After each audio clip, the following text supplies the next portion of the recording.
The next couple of stringing options we're gonna go over are some that you can use with our large hole beads, and then some that you use when you're knotting things. So the silk, I'm gonna show you with these tiny drilled pearls, and then the nylon, I'm gonna show you with just a standard bead.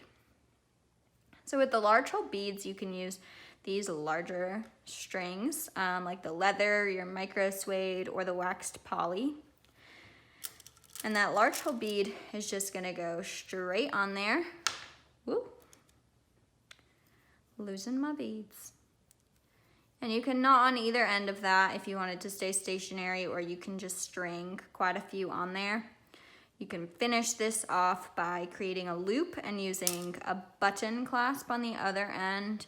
You can just tie it together if you want just a plain natural look without a finding on it, or you can use some of the larger toggles. The micro suede is gonna work in the same way, where you can just drop your beads on there. And I'm gonna show you a trick with our waxed poly. So this was actually a mistake product for us. We were intending on getting waxed linen, but what came in was the waxed polyester.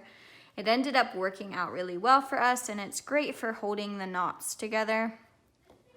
As you can see, the ends can sometimes get a little bit frayed, and then it's difficult to get it through a bead. So I'm gonna show you a trick on how to create a needle-like point on there. You're just gonna need a lighter, and you hold your lighter under there just enough to start melting that a bit. You don't have to catch it on fire like a flame, but you want it to get hot enough that it's melting. And you get a nice ball on the end there. Hopefully you can see that. And then I'm gonna just take the end and drag it across my lighter. I might have let it get too cool while I was talking. So let it get nice and melted on there. And drag it across your lighter.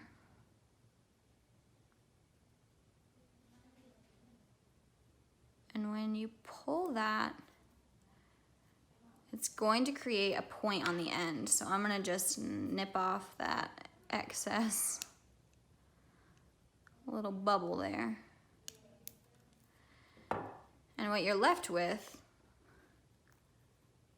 is kind of a needle point there, and that's gonna really help you when you're trying to get it through a bead. So I'll show you with this large hole bead again.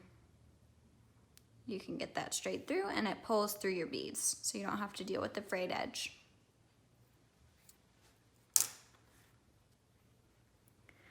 Now, when you're dealing with pearls, the hole size is going to be sometimes way tinier in comparison to a standard drill hole. I don't know if you can see the tiny little dots on there.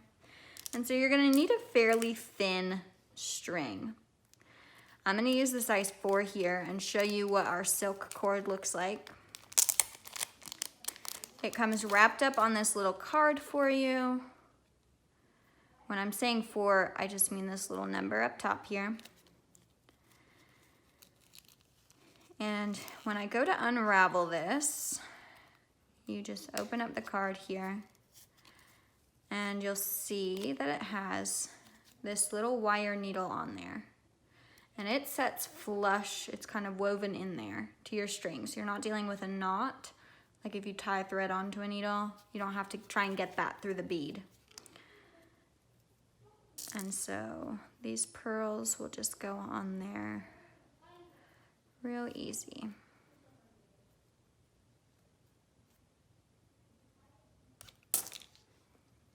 And then you can tie your knot in between. You can just do a string of the pearls. I think traditionally you are supposed to knot in between, but you can string them however you please. And then when you're doing the ends of these, you can just tie this thread off onto your clasp to finish up your project. You don't need to do anything like a crimp bead when you're working with the silk cord. And the silk has a needle attached to it already, but our spools of nylon do not. So we're gonna use this large-eyed needle. And they are super nice. That's what I mean by large eye. So the entire thing splits. It is closed on either end to keep your string in place there.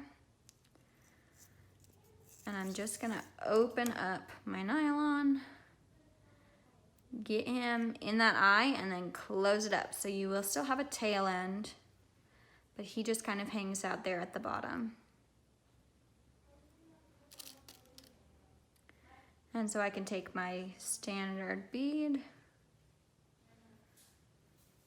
and just pull that directly through. Sometimes it's hard to grip that needle on there. And then you can tie your beads off. When I'm doing this at home, I like to grab my flat nose pliers and pinch the needle with that because it does get a little slick. But it just pulls straight through.